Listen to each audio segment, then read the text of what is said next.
Not everybody has to have a background. I do for reasons. Nobody needs to see what's going on back here. I mean, you're a pro, so like, there's you do this way more than I do, so You know I what? That's make fair. I will take that comment. I will say that I'm a professional, so I need to look somewhat professional. you got to So church it up a little bit, right? Yeah, there, absolutely. there it is. So see, this is why you are my guest today, because you just basically made me feel good.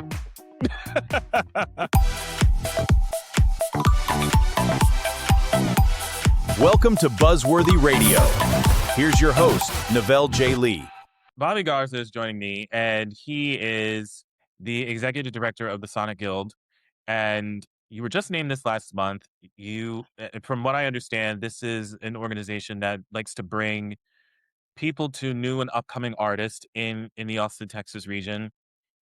And you, as a musician yourself, what was that like for you to come in and go ahead and take this type of position?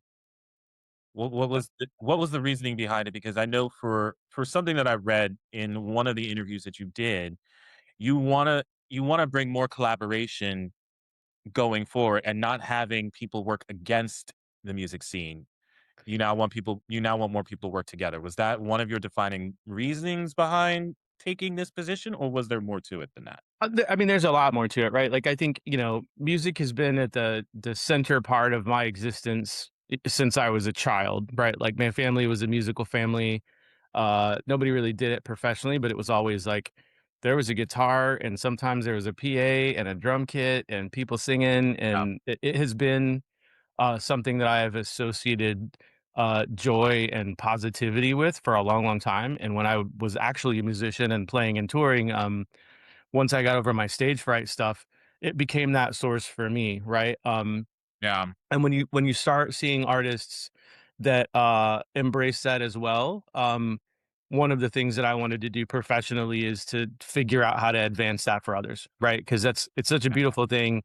There's a really great dialogue and communication that happens between artist and audience, right? And uh, what I had seen is that like, some of those things have become really transactional, and I don't think that you get the opportunity to do those things. You go to a big show, you pay sometimes a lot of money for a Yeah. ticket, sometimes a whole lot of money for like a drink, right? If you do Don't that wanna sort of talk about it, thing, but yes, that's true. it's it's a financial commitment, Yeah. and people are they're voting with their dollars a little bit already because they're going, right? I think what I saw coming out of the pandemic is that everybody that was sort of in this space was struggling to find the right way to reconnect with audiences, right? And the thing that I have hung around with is a couple of things. The first is um, you don't you don't remember how much you miss live music until it's been away for a while, and the first time it hits, man, like, I had tears, right? Like, the first time kind of coming out of the pandemic, we had our first show.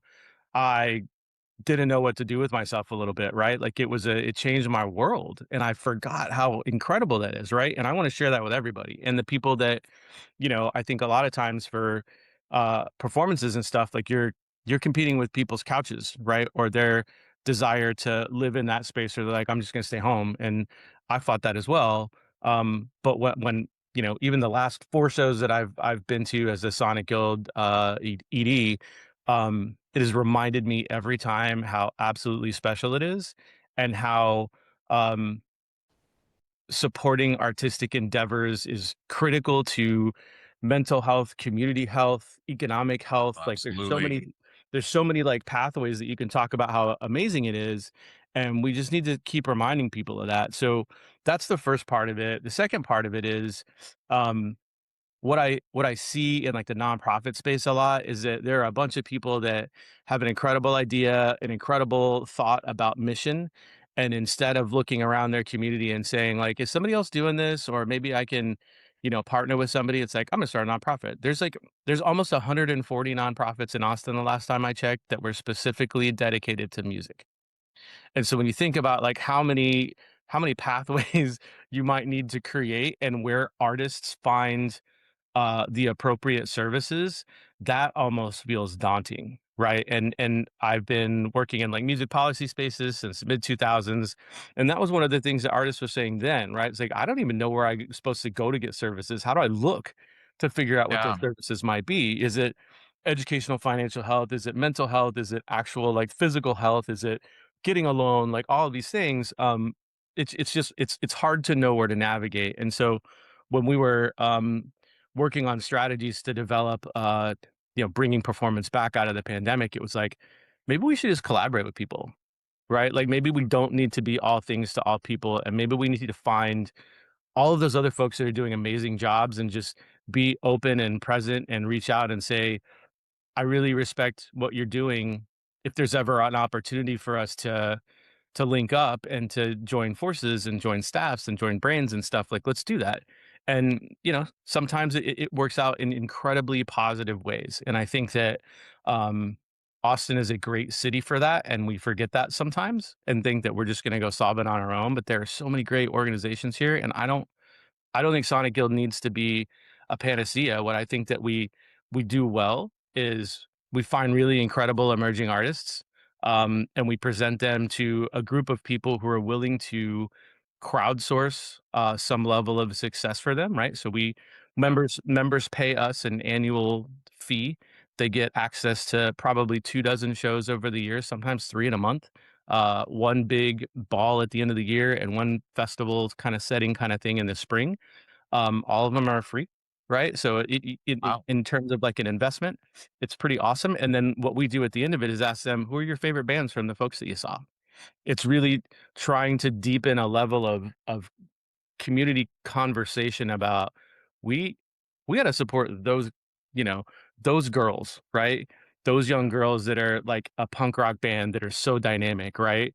Or these young kids that just got out of college and maybe they don't know what they're doing but they have so much promise, right? Or some band that has been just scratching it out in Austin for a long long long They've time. been And struggling just to try to get yeah, man. traction.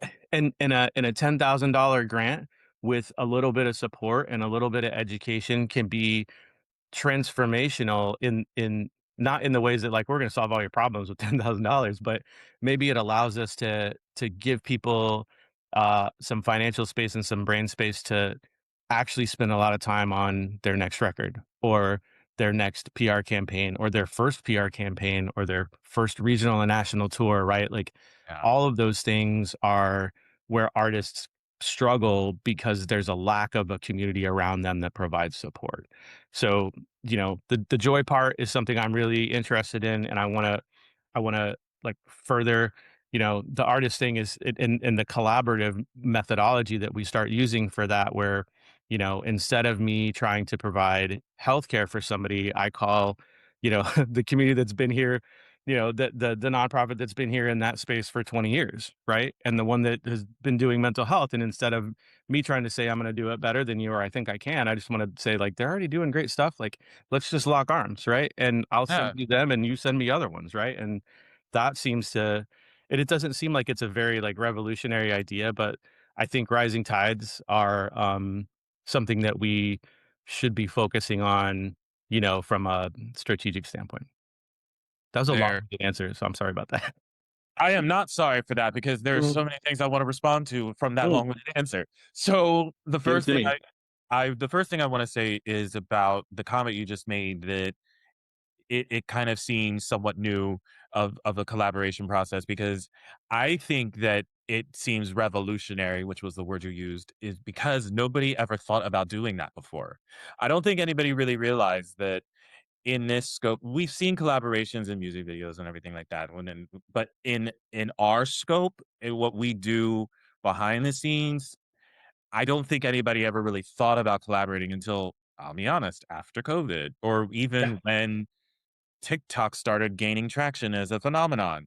And so, thanks to social media, I think a lot more people started understanding why collaboration works because there's so much information that people can get out there from not just their own platform for the main prospect that's posting it, but also the person that they're collaborating with. And if there's some type of meaning behind it, both of those platforms uniting, that message is right out there. And the main one that you said that is very important to me that I always like to talk about on my show is mental health, because mental health is a big thing in my life. And as June is Men's Mental Health Month, Mhm. I am trying to make sure that I am honoring that in ways that I can, because as someone who had a mental health breakdown a few years ago Mhm.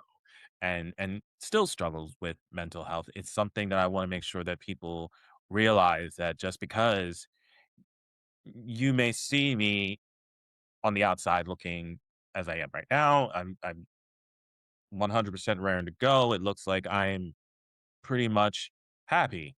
There Mhm. are still the demons there. So, I just want to make sure that that is still getting addressed, and that, mental health doesn't go away. That's Oh, something oh that my lives God. with It's you. it's it's so critical. I mean, I think there are more people that struggle with mental health that don't. I'm envious of the people that are just like, I'm fine, because that's never me, right? Like it's I would never say those things, because I cannot imagine myself going to someone and be, yeah, I'm great. I mean, I'm great, but I'm also going, I'm not great. You right. know? I And don't and I don't understand these humans. Who are these people? And I really would like to sit and converse with them, because I want to understand how can you say these words, yeah, knowing what you probably have already went through an experience, for you to come out and say, I'm actually fine. I'm going, you're fine right now. That's yeah, the difference. You're fine and right now. I've learned so much with like therapy and medications and a great support network that it's not, you don't need to say I'm okay or I'm good. Like you need to be able to say like I am struggling, but I am managing, right? And I have And there's the nothing wrong with that. yeah, but then also like I have the headspace and the hard space to make room for that struggle a little bit, right? Yeah. And Same. that is like that is a very central motivator for me whenever I speak to artists, right? I think there's a trope in, you know, our culture that if you're an artist, you gotta struggle and you gotta hustle, and there was, like, that whole, like, hustle culture thing, and I just I can't subscribe to that for a number of reasons, and what I really wanna do with, some of these artists, and especially Austin, culturally, it's everybody's a musician here. You see them like Oh, yeah. yeah. It's like, most baristas and barbacks and servers and creative designers, you know what I mean? Like, they're There's everywhere like a here. town in each state that it's synonymous with something of a person. If somebody is a Right. server, or if they're a Yeah, bartender, they're yeah, actually not just a bartender, they're something. Obviously, LA, they're yeah, actors. And yeah, then in Austin, they're musicians. So uh, it's like, I feel like every time I travel to a different state, I'm finding that exactly what you said, that uh-huh. these baristas and these bartenders and these waiters and waitresses, they're actually not just, they're also something that they're aspiring to be. Right, and honestly, like, and maybe you've been this do this because I know I have, but what kills your creativity more than having to work a double, right? Like, when you get home, right, if you've had a tough shift or whatever, Let's like talk about that, because I definitely went through this. I'm still yeah, sort of going through this, but let's go. mhm. I've been sitting with artists a little bit and just sort of getting reacquainted with new folks in the community that I didn't know because 'cause I'm old and, like, I know the old cats What are and you, things 35? Come on, you're not old. bless you. You're That's welcome. You're wonderful. welcome. Hey, you built me up in the beginning of the show. It's my turn, homie. Look, see, this is what collaboration looks like, man. Exactly. I'm gonna give you some, you give me some Scratch back. the back, I scratch yours. There you go. Yeah, yeah, but, like, I listen to some of these artists and I'm like, "You're doing 17 things, man, like, when do you give yourself time to feel good, to feel okay, right? Ah, To address those things because that's like step 1 to actually being really great in a creative space, at least in my estimation. There are some people that can like work off of those dark spaces and I respect them. I also think that like when I get it way into that space, like there's paralysis and I don't have that opportunity any longer, right? So yeah, we, dude, and we that goes back to the hustle culture that you were talking about, because I feel like that's the that's right. only thing that they want to do, and that's the only thing they know how to do is hustle. Don't get me wrong, I respect the hustle. I've said to people, I respect Absolutely. the hustle. A Yeah. buddy of mine who I've gotten to know because of the Comic Cons that I've gotten to cover, and then we became friends from that. He actually had said one day about how there were these events that he was getting invited to, and these were big events. And he had to, at one point, feel like he had to say no to them because he was going to experience the burnout, and he also had the fear of FOMO. I had to tell him, "I went through that. I know exactly what you're saying because I've done Mhm. the same thing because there are all these instances where these big events come up that I get in my inbox, I get invited to, but I love me more." Yeah. I had to learn how to I had to learn that factoid, especially after the breakdown, because I realized that nobody's going to advocate for me but me. And I really need to learn how to do that. So when I started saying no, it was one of the biggest revelations of my life Yeah. because now I learned how to put myself first. And I never Yeah. did that before. And once I Yeah. started putting myself first and then saying no to things I did not necessarily need to be at, but then also then turning around and then going to things that I definitely wanted to be at. I was Well, able to do that because I was able to put things aside that I wasn't doing. yeah. And as you just pointed out beautifully, that really was the catalyst of why my creative flow just started expanding and I was able to evolve because I know. I never realized what I was able to do with my show and with my hosting abilities until I was able to finally just sit back and go, I'm doing too much and I shouldn't be doing that. And I need to sit Yeah. and I need to start sitting back Absolutely. and Absolutely. I need to be like, y'all there are times where my friends invite me out somewhere and and this is the funniest thing, and I still do it to this day. So as you can see, I'm for those who are watching it, if not listening to it, I'm going to describe it. I'm wearing Eagles gear. So Head to and toe. to clarify, it's the Philadelphia Eagles, not the music group, the Eagles. I'm talking about the Philadelphia Eagles, the football team, and they won the Super Bowl when they played against the Kansas City Chiefs back in 2025. And there was the meme that was going around because they were saying the Kansas City Chiefs didn't show up to play. So I took the meme, cropped it out, just the picture of the Chiefs. And so when people ask me, "Are you coming?" I just send them the picture of the Chiefs. And I just tell them, "Just so you know, whenever I send you this, that means I'm not showing up." So and then ever since I said that and I just send it to them, they just respond back, "I guess that means you're not coming." I said, "Oh, good, you remember."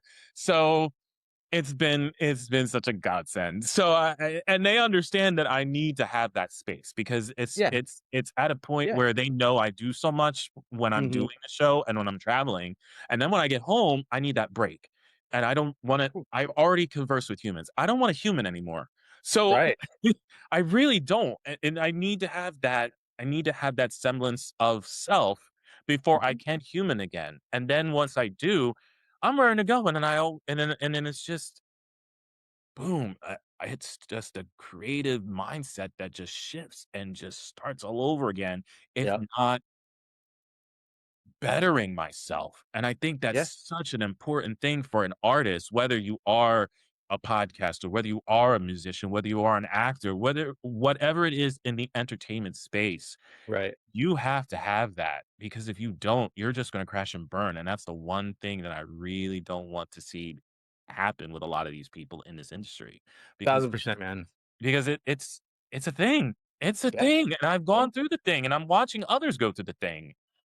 Yeah. I mean, I think, uh, you know, the one amazing part about this new job, that I am absolutely just sort of like reveling in is the opportunity to, have this conversation with more artists and to ask Yeah. them that, and some of it's like for my edification, but also some of it's really just to prompt the thought. But it's like, how do you find the right headspace? Like, what do you do? Right? And Good question. and and It and is. some people are like, "I do yoga, I do I go for walks, I gotta sit at home by myself, like, my dog's right here, and I spend every day with her, and that's brings me joy," right? Like, there's certain things, but if somebody says But that also is going to make them think of an answer because some right, will have the answer to that and question. that's kind of the point, is that if, like, somebody says, "I don't know," I wanna sit and talk more with you about that, right? And I wanna question All you right. Artist to strategically, right? artist. Here we go. Yes. Artist to artist. Go ahead, ask me. What do you do to find the right headspace for yourself to be creative? I love bowling. Yes. I love bowling.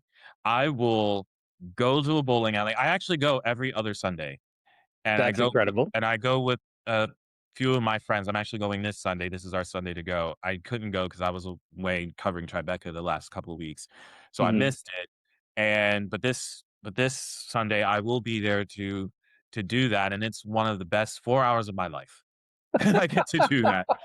And I've bowled since I was a kid, and to get the opportunity to now do this with friends to just catch up and see everybody, it's it's one of the highlights, and it's one of the best releases that I have. So I do love bowling, man. I That's love that. I but stopped then go the other and then the other two before you finish that, because I caught what you said, and I'm about to get a little Oprah on you and go like, so excellent. I'm here for it, man, tell me. I do. Now that it's summer-ish, wait, what day is it? It's not officially the first day of summer yet, Bro, but I call it the It's official Texas. start of summer after It's Memorial Day. It's fine. It's fine.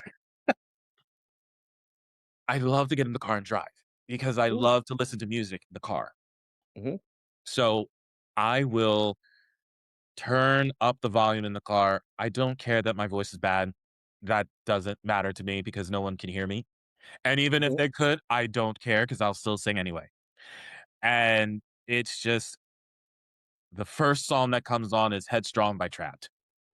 Ooh, okay, So we're okay. starting off big, I mean, okay? you're going for it before you even warm up or Listen, anything, right? listen, isn't the saying always go hard or go home?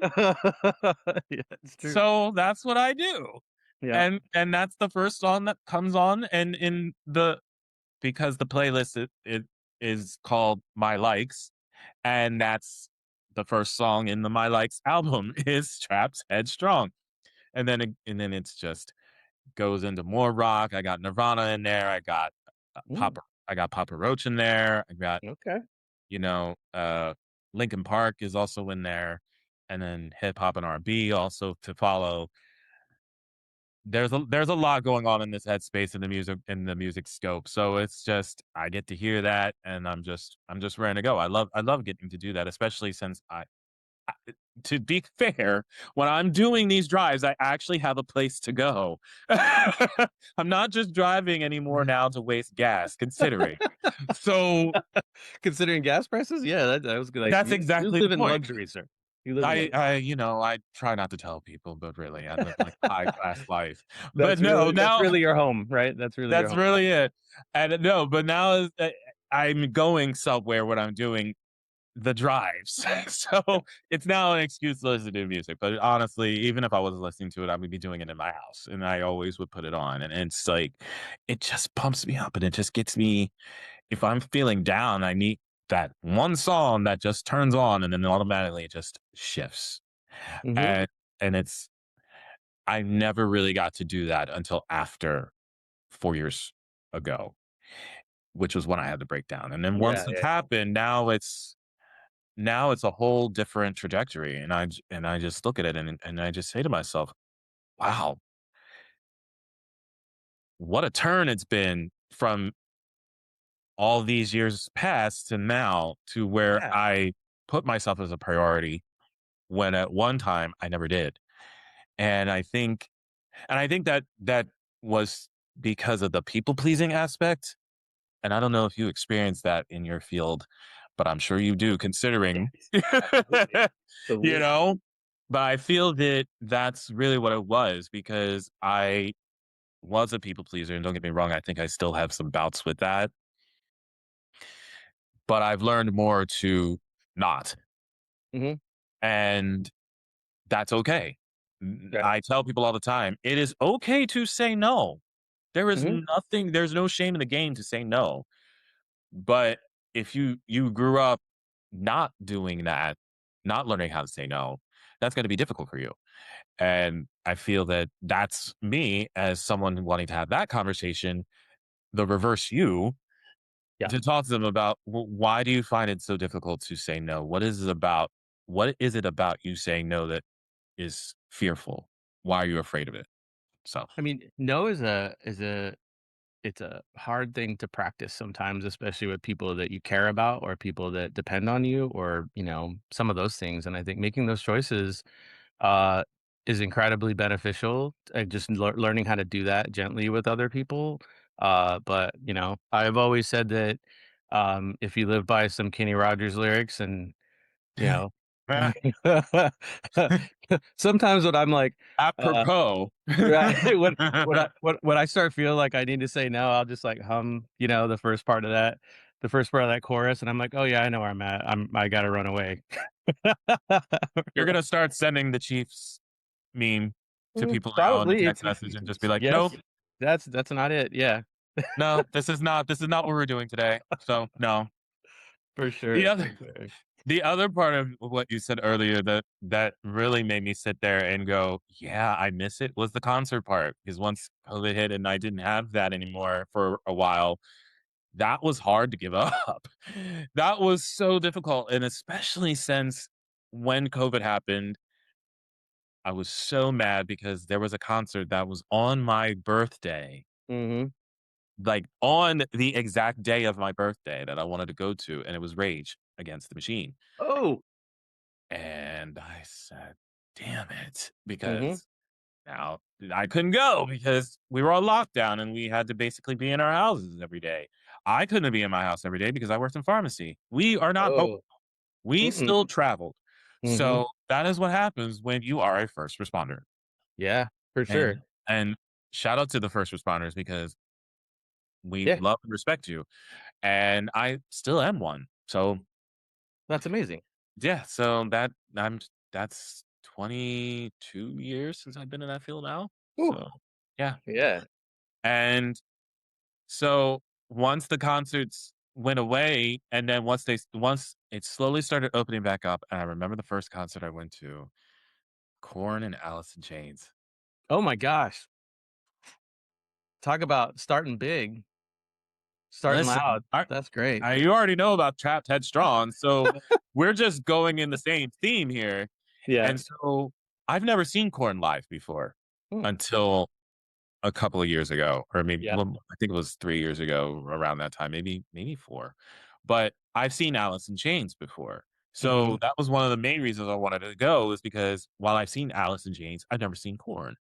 And so I got to see them live for the first time, and boy, I had such an amazing time being around everybody again just to see this concert, but also freaking enjoyed good music. It was just amazing to experience that again because I felt what you said, because it felt like the first time being at a Mhm. concert Mhm. because we had been at a concert for so long. Mhm. And so I loved every aspect of it. Oh man, I can't wait to go to my next one. It's so good, and, like, the thing that I think is special about Sonic Guild, and in some ways it was designed for this, so the shows that most of the shows that we do have, feel like underplays, right? So they feel a little more intimate, probably in a smaller venue. Um, Those are the most fun though, I think. I love them, and one of the things that, I have been, shoehorning my thoughts into how the evening progresses, but I I think that one of the most amazing parts of a show, or that were for me, were the immediate times after a show when I was with people or I talked to absolute strangers about what an amazing time I had. Right, like, Yeah. there's an immediate processing moment or a series of moments that you get to talk about something, and, like, your brain like, if you say something back, it's gonna stick in your brain more. If you talk about it a lot, like, that memory, like, sort of gets imprinted a little bit more, and I think that makes the joy, like, an accessible part of, like, your memory, right? And then you really do start to, like, really remember, like, all of those amazing times. I mean, I think, um I really love sticking around after the show and talking to members and saying like, "What did you think?" Like, here's what I think. And then, in the middle of the show, like we happen to work with a bunch of amazing staff who are also musicians, right? Like, and we'll be Mhm. standing in the back while these bands are playing and think, this band sounds like so and so, and oh my, I didn't even think about this when I, was looking at their stuff leading up to it, man. Like, we should talk to them about playing with this other band, and the next Yeah. time we do this thing, like they need to be a part of this other thing. And I mean, like all those different facets uh of processing like the thing that you're doing and celebrating it at the same time. Like, I think that is the magic that community creates. And I also think that it's the antidote for a lot of things that feel like just so heavy and hard right now in the world, right? Yeah. And if you can get a little bit of a break from that for a minute, man, I think you're doing great, you know? Hella worth it. I mean, to Hell yeah. me, Yeah, I absolutely. we're talking about music and how I use that as a way to break free a little bit, and, you hit it on the head about that, and then it's just if you find that solace, oh my god, please do so. Yeah, And I may have had this quote wrong, but correct me if I had, or if I didn't, can you elaborate on it? sure. Because do you think, from how I interpreted this, it's not there's not a lot of jobs in this industry, and why do you think that is? What I think there's not a lot of jobs in this industry. I think Yeah. that I think that the margins are so incredibly thin on every side of our business, that it's hard. Like what we do, and this is sort of like the just like saying yes to everything. And I was having a conversation with a colleague of mine at Sonic Guild, and they were like, yeah, I usually just say yes and figure it out later, right? So what I think happens. Oh, Man, everybody's been there, and myself included. But I think what happens in the music industry and in the arts industry as well, is that you have all of these uh, organizations that are small and they're understaffed and they're strapped. And what you see in the market on just mhm, about every side is things are getting more expensive, right? Like artist yeah. guarantees have like risen, like your costs for production have risen, like your costs to promote have risen, the core But yet thing. the royalties are not I rising. mean, like, don't even, yeah, but if you think about, like, historically in Austin, for the last, like, 20 something years, the average door price for a show is still 15 bucks. Yeah, it is. So you're still making the same dollar stretch all that much further. And so, you typically get in a lot of these places where the person that's responsible for booking, maybe the person responsible for revenue, maybe the person responsible for ops or whatever. And so, like, there's so many people that wear 17 hats.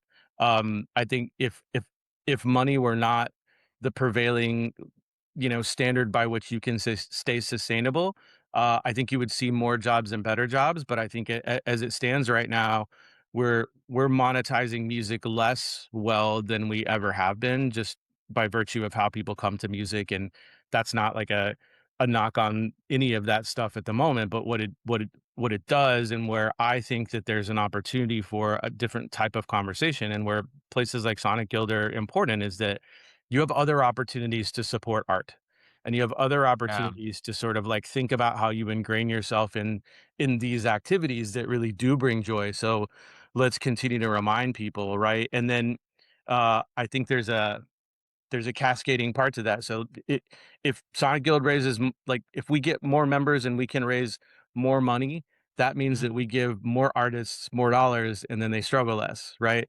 And it may also mean that our overhead and infrastructure becomes less because we can hire another person that's solely dedicated to some function that somebody is taking half of a body here and half of a body there, right?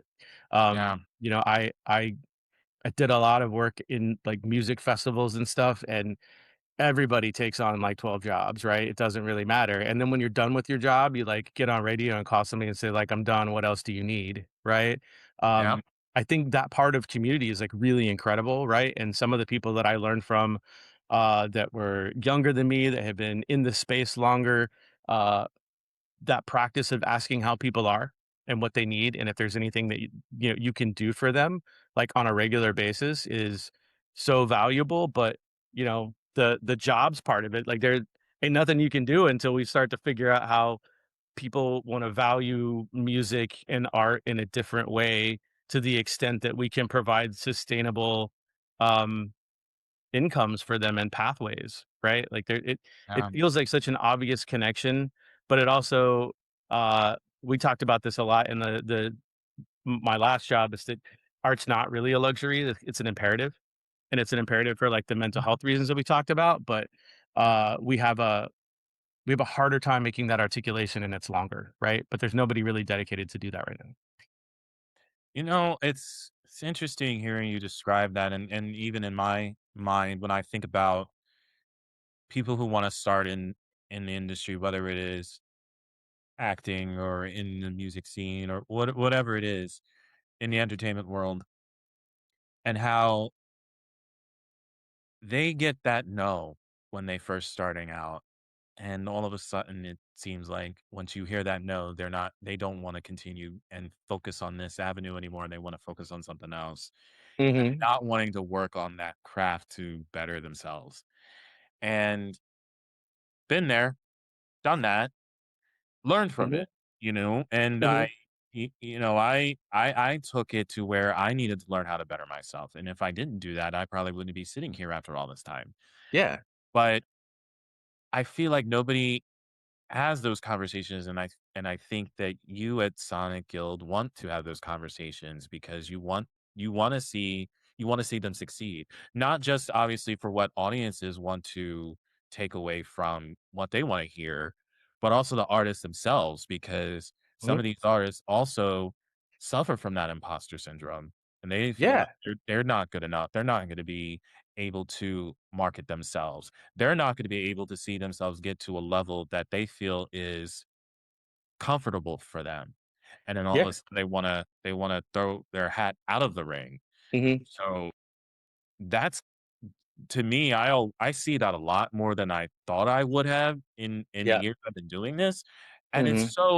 it's not frustrating, it's just upsetting because you want to see, that they're talented and that they can do it, but it's just nobody's nobody else is telling them that you can do it and to keep on going to do it. Yeah, our industry is one of the only places I think where, we say, "Hey, you're one hell of a singer, uh, but you have this social media campaign to roll out by yourself as well.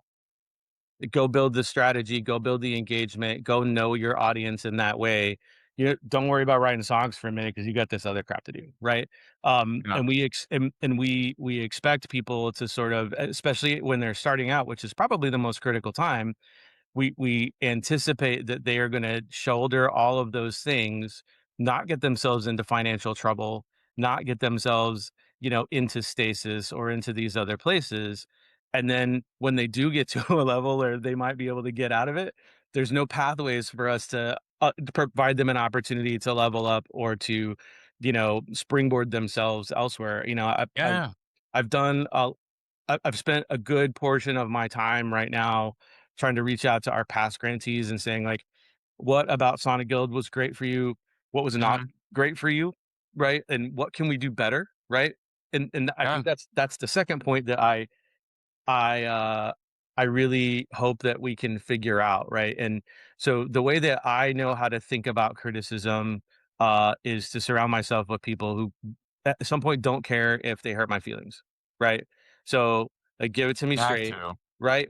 You do, but we don't as a society much, right? Like there's a real bright line between like being offensive and being critical. And I think that there's a lot of nuance in that. And those things can come from a place of kindness. But when I used to get frustrated, I distinctly remember this time, and I an artist that I really absolutely love in a million ways because he is someone I look up to, but also like this incredible musician that has like this driving creative force, and he's been in the industry forever. My old band was opening up a show for him, and it was one of those quiet times between when you load in and when you sound check and before doors, and everybody has to make a decision about whether they're going to leave or come back or stick Mhm. around and what they're going to do, and it's a lot. And we were just like sitting there talking, and I I had been feeling this thing after going on the road, right? So you build up your audience in a local scene, right? And it starts to get big. You hit critical mass, and maybe you're growing out of particular venues and you're ready to take the next step, right?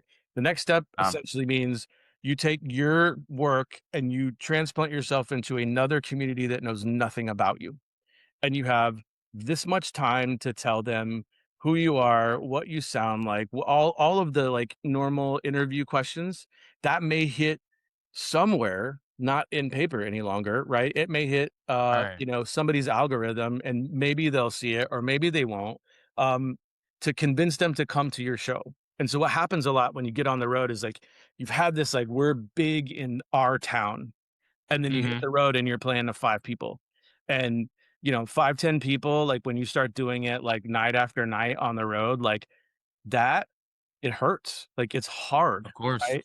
And, we had just gone through a spell where we played some really great shows on the road, and we played some really terrible ones, and the thing I always knew about this guy's name's Garza, right? I asked him, because every show he was the same. He didn't care. There were 5 people there, there were 5,000 people there. He showed up in the same amazing way that was, like, captivating and so involved in, like, his art and stuff that, yeah, it's infectious, right? And so I would just, Yeah. like, sit and study him and be like I asked him, like, point blank, I was like, "Yo, man, how do you, like, stay up for this?" And he dropped this thing on me, and I was like I didn't even know what to say, because then I felt stupid for asking. He's like Yeah. he's like, "Those 5 people," he's like, "this might be the best part of their day." He's like, "This may be the only thing that's good in their day."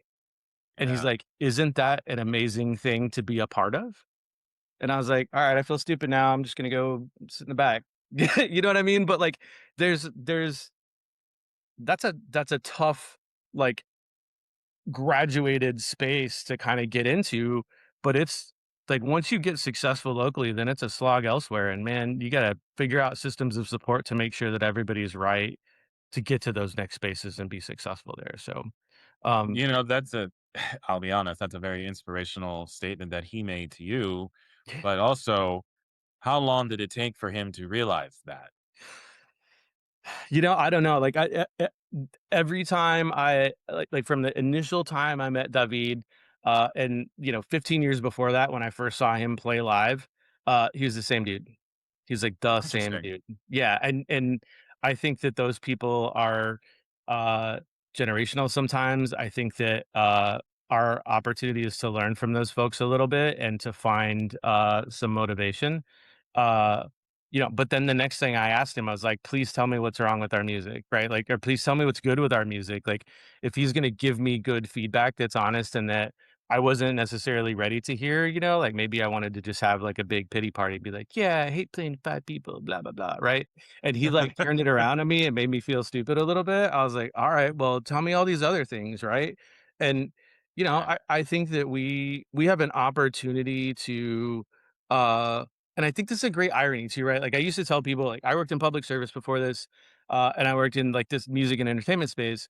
And if you think about per capita where armchair quarterbacks are, it's pretty much those two spaces, right? Everybody tells you you're Mhm. dumb or what you should do better, what you should have done, like have Yes. opinions, but it's Yeah. it's the right type of criticism that can really benefit artists, which is like other artists talking to each other generally and honestly, right?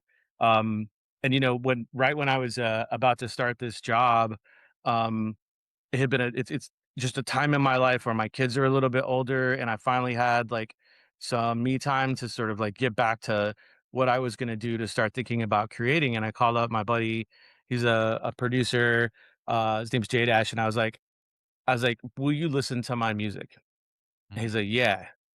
Absolutely, 100%, right? And most of the time when you ask people that, and I used to get this all the time, it's like some band that sounds terrible, and they're like, "What do you think?" And you're like, "It's great. Yeah. Keep going," right? Um, Yeah. but, like, he was really, like, very kind and gentle, but also real with me. He's like, "I don't understand this." He's like, "I think this needs this." He's like, "Think about Mm. these other things. Think about using these instruments." And I was like, this criticism, like, it blew my mind and made me think about, like, what I was writing in a much different way. Yeah, And it's coming from a place where it's not, as you said, spiteful or vengeful or right. a way But to hurt you. it's coming from a place of respect, going, I know you could be great. This is what you can do to be And isn't or that be better, basically, yeah, be better. isn't that another facet of a healthy community though, that if we can have conversations with each other about things that we Such a might be novel worried, it's concept. weird, right? Yeah. Shocking. You would have think that we were a society by that comment you just Mm, made. let's not get too far. Don't get too hasty about All right, I digress. So it.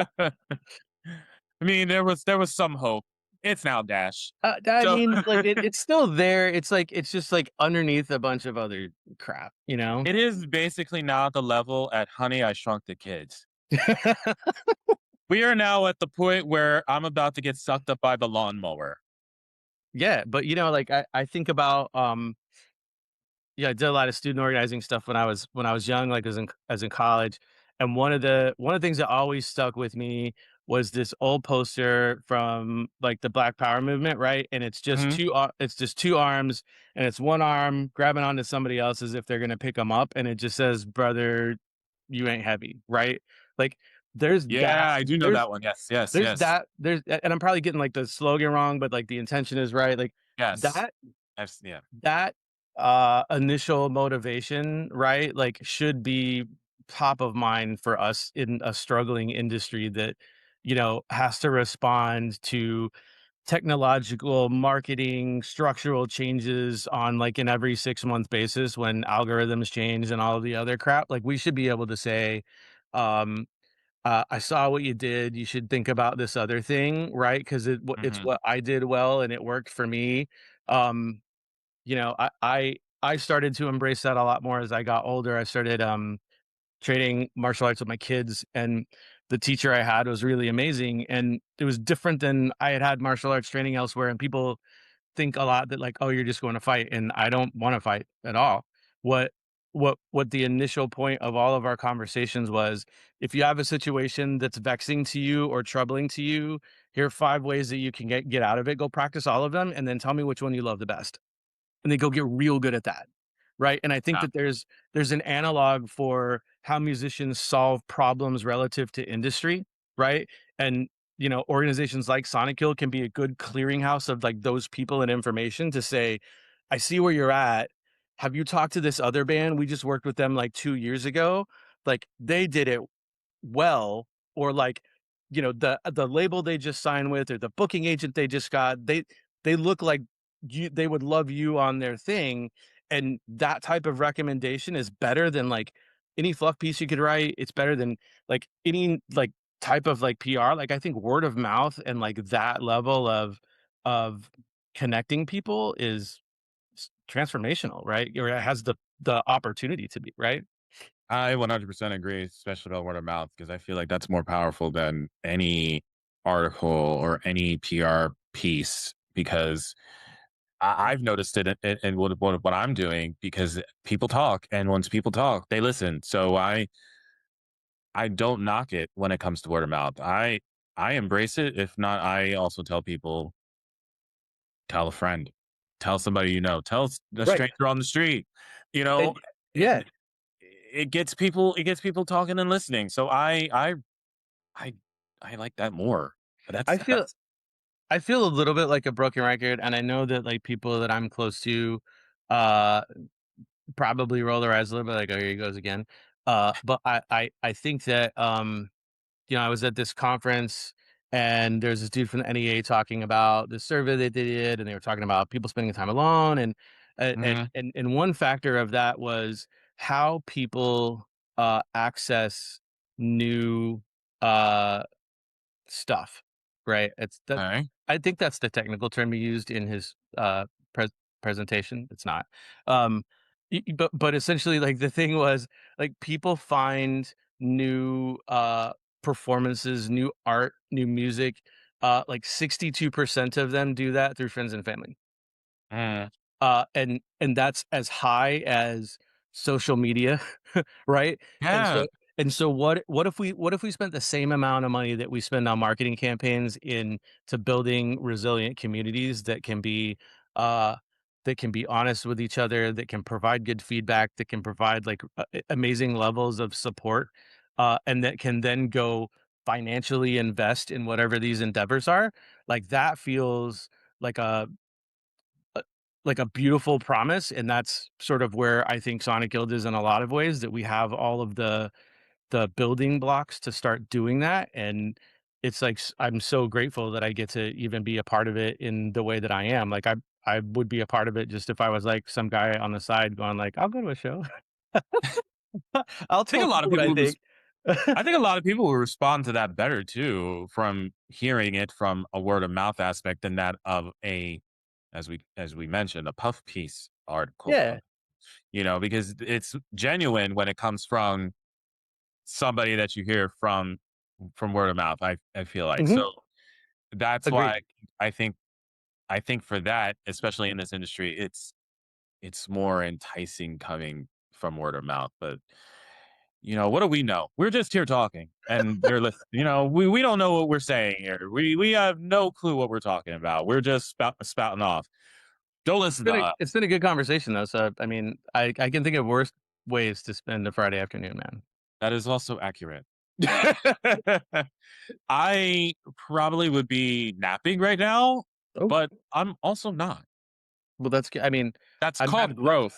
I'm happy to be a reason that you can not nap, but also I'm sorry that you're not napping, because the older I get, I think the more I start to understand how I valuable naps are. really wish I appreciated naps when I was younger, because the fact that it took me until turning 40 to really appreciate what a nap is and how much I enjoy them in life, Yep. I'm very sad that I was against them. They're transformational, that's for sure, man.